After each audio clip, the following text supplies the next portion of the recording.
Hello lovely people, I am here to give you a small little chatty life update and then I need your help to recommend me books. Dooby dooby dooby dooby dooby dooby dooby dooby dooby doo. Dooby dooby dooby dooby dooby dooby dooby dooby Sophie vlogs. So here's where we are. 2026 is being a very difficult year for me and I'm going to talk about it just a smidge, just give you a little life update. But while I do it, I've taken all of the books off of my TBR trolley, apart from these ones, ignore them.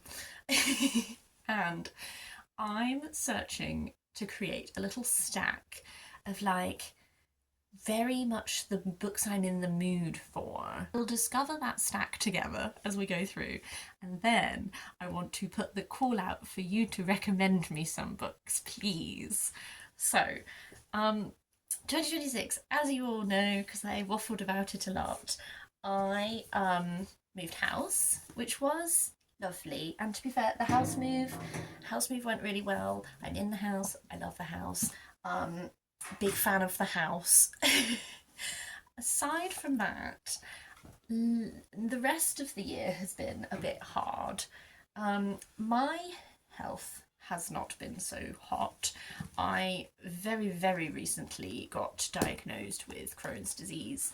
I've been having a bit of a rough time. I'm trying to currently get my head around kind of medication decisions and figure out what on earth this kind of like means for me, and all of that kind of thing. So I am feeling in my like physical health not great. I would like to, however, spin a positive out of this. I'd really like to give a shout out to the Books for Bowel Cancer readathon that has been happening in April.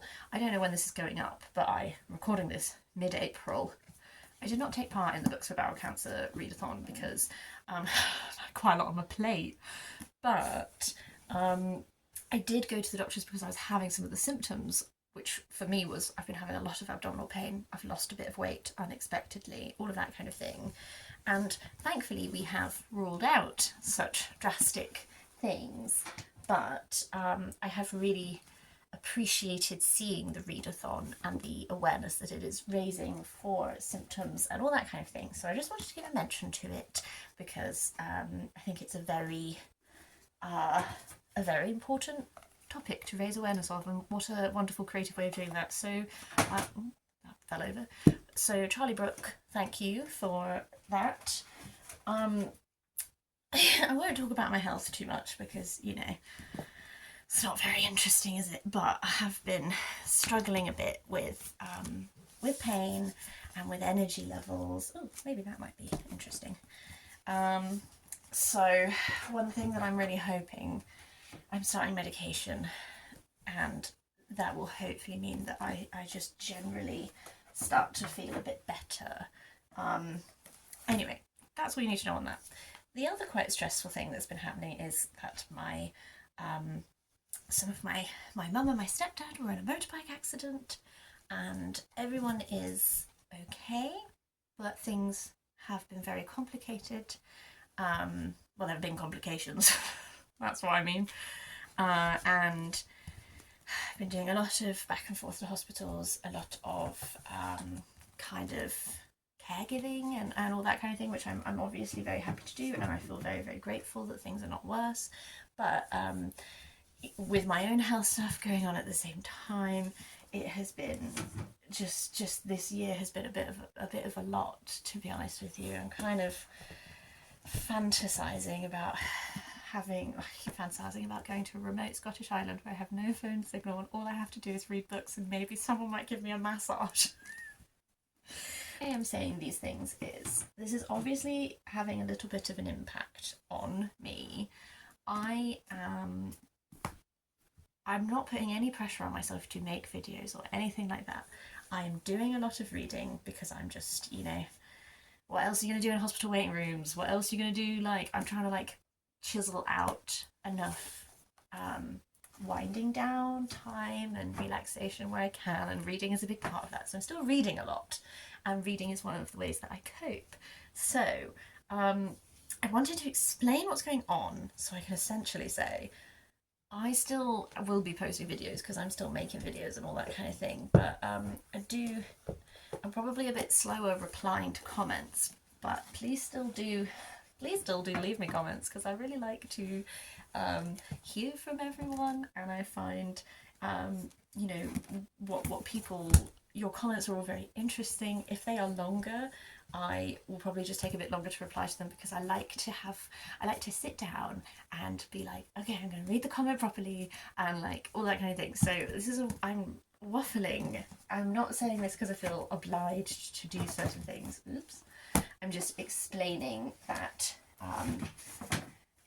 I'm probably going to be a bit frazzled in videos this year and all that kind of thing, and I've got to do a lot of medication decisions, and a lot of the medications have side effects and all this kind of thing. So I'm kind of this year is going to be something strange, I think. Onto the call to action. What I'm hoping to ask you lovely people for, what I'm doing while I'm going through all these stacks for context is I'm picking out books that I think I feel in a particular mood for, that might be quite nice to read, that might be quite comforting little reads. I am planning to do Medieval Mystic May again. I do have a little stack brewing, so I will do a Medieval Mystic May little TBR post at some point with what I'm reading for that. Medieval Mystic May is just a thing I did last year where I read books that were like either by medieval mystics or like exploring mysticism or all that kind of thing, so I'm going to try and do that again. But I'm also using my library a lot at the moment, so what I'm kind of putting the call out for is, if you were me and you were going through a bit of a rubbish, stressful time, what would you want to be reading right now? Like, I am effectively asking if you could be an absolute darling and recommend to me lovely, comforting books, things that will just be a delight to read right now, because it's really helping me cope. So what I've just done, that I will just chat you through just in a hot second, is pick out some books from the stack that I'm thinking might be the sort of mood I'm in, just to give you a taster. Also, it might just be interesting for you, like what's on Sophie's TBR, what's happening. But what I'm asking from you is, what are your most comforting books when things are hard, when you just need to read something that's like really good, that makes you feel a certain way or takes you away or anything like that? What would you read? Could you let me know? Because I would like to get them out of my library and read them. So here's a snapshot of what I've just pulled off of the shelves that I might be in the room for. I've been really craving a bit of fantasy. I re-listened to Return of the King. It was a reread, but it was my first time listening to the Andy Serkis versions, and that was like so perfect. And I really associate Guy Gavriel Kay because he was like Tolkien's, he was like a helper to him. Guy Gavriel Kay's fantasy, particularly the Fionn of our tapestry, is very Lord of the Rings influenced. A Song for Arbonne, or Arbonne, I can never remember. This will be a reread for me, but I don't remember it very well at all. This is a fantasy that's inspired by a particular moment in like French history, and it's drawing on the sort of like courtly tradition and all this kind of thing. All I really remember about it is that it's about this sort of conflict between the north and the south of this place. I think it's the north is a very masculine society. They have a male god, they have a male leader, and then the south is a very feminine society. How am I going to feel about that rereading it? We'll find out, but I like how Guy Gavriel Kay writes, so this is one that I'm sort of musing in the mood for. You would think that I wouldn't be doing non-fic because I'm at a bit brain overload, but I actually have been gobbling up non-fiction because I'm just finding it really... There's something about like learning about something that I think helps me slightly switch off the side of my brain that is like stress overthinking, So I'm also going to add into the mix Agrippina, Empress Exile Hustler Whore by Emma Southon, because to be fair, Emma Southon as well is very like non-fic that's quite, she's very irreverent. If you don't like swearing in your books, don't read this. My dad bought me this and he's been really enjoying Something Fatal Happened on the Way to the Forum and has now started adding Don't Fuck with the Sacred Chickens to his vocabulary. So this is like a non-fic that's actually probably like quite a fun, rollicksome time. I also had Witchfire by James Clemens. This was one of my favourite fantasy series when I was a child, and I don't know if it's good. I know that it follows this girl, Elena, who like inherits all these powers and all of this kind of thing, and it's like an age-old conflict and all that sort of thing. Part of me is tempted to see if it might be a comforting read. I don't know. Things that I have not read before. Felicity by Mary Oliver. Mary Oliver I always find like really transports me. I really connect with her poetry. I think this one might be a definite because it's so little, but her poetry really moves me.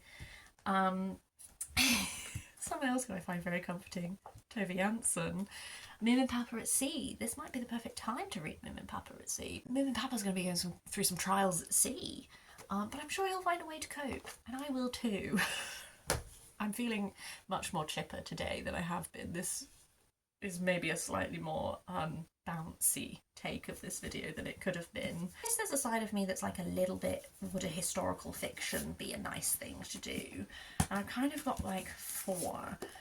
The Shield Ring by Rosemary Sutcliffe this is like the last stand of a Norse stronghold against the Normandy, William the Conqueror, Normans. Rosemary Sutcliffe I've never read, but I gather a lot of people love her and her historical fiction, so that might be lovely. One that Margaret the First. I find Margaret Cavendish very interesting. I've read her actual writings. She wrote this like proto-science fiction book, and she was also alive during like the English Civil War, so this could be quite fun, and it's quite little potentially.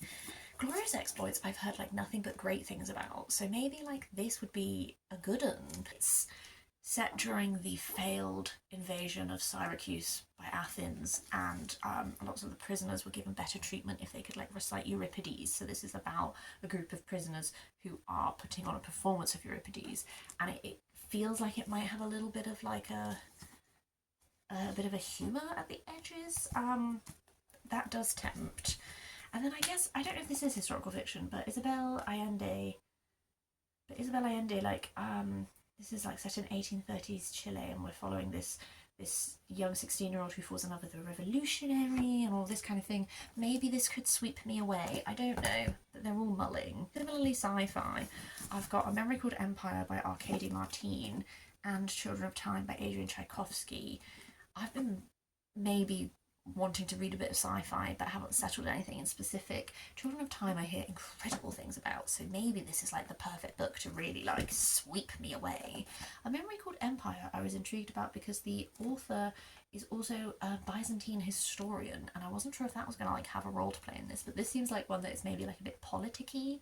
It's like this politician who goes to this planet thing and then like people keep being murdered, and it's probably quite political. I don't really know. So those are sort of rumbling about in the brain. I did pick out 2 Ursula K. Le Guin's because she's always a good time. The Other Wind is like is an Earthsea novel, and then Orsinian Tales is sci-fi, so maybe an Ursula. And then finally, my final 2. I also picked out Midnight Never Come by Marie Brennan because this is like Fae in the court of Elizabeth I. There's like a shadow court that's like the equivalent but for the Fae world, and I associate Fae fantasy so strongly with like a certain time of my life, which I'm sure other people also feel, like way back when Fae were like such a big deal, that I wonder if this might be comforting. And equally, Agatha Christie is always comforting. I have a bunch, but maybe Murder is Easy, just because it's in my hand, could be like a fun thing to do. Those are just some books that are kind of tempting me and feel like they could be exactly what I need for my current moment of life. As I said, I would really, really love your best book, right? Like they don't actually have to be the best books you've ever read. That's not what I'm asking for. I'm asking for, what are your most comforting books? What are the books that you come to in times of feeling a bit rubbish? All of that. Like, that's actually what I want from you. Please do leave a comment and let me know. I'd love to. I think maybe the year ahead might be a bit challenging. Particularly, I'm a bit worried about medication side effects. I'm a bit worried about working out dosing and all of that. I think it's going to be a bit of a time. So it's almost like I'm not necessarily going to read them like in May, but I'm hoping that this could be quite a nice way of like giving me a bit of a TBR for the year to like work my way through. And like I'll probably just try and like utilize the library and all of that. Seeing that everything becomes slightly more chill soon, but as per always, I really value the bookish community. I am still watching booktube videos while I work. I might be commenting slightly less because I don't have as much brain, but rest assured, I am watching your videos and I'm enjoying your videos. I'm sending lots of love out to the world. I hope things are going slightly better for you. I hope you're having a really nice day. And I'll maybe see you next time for something different.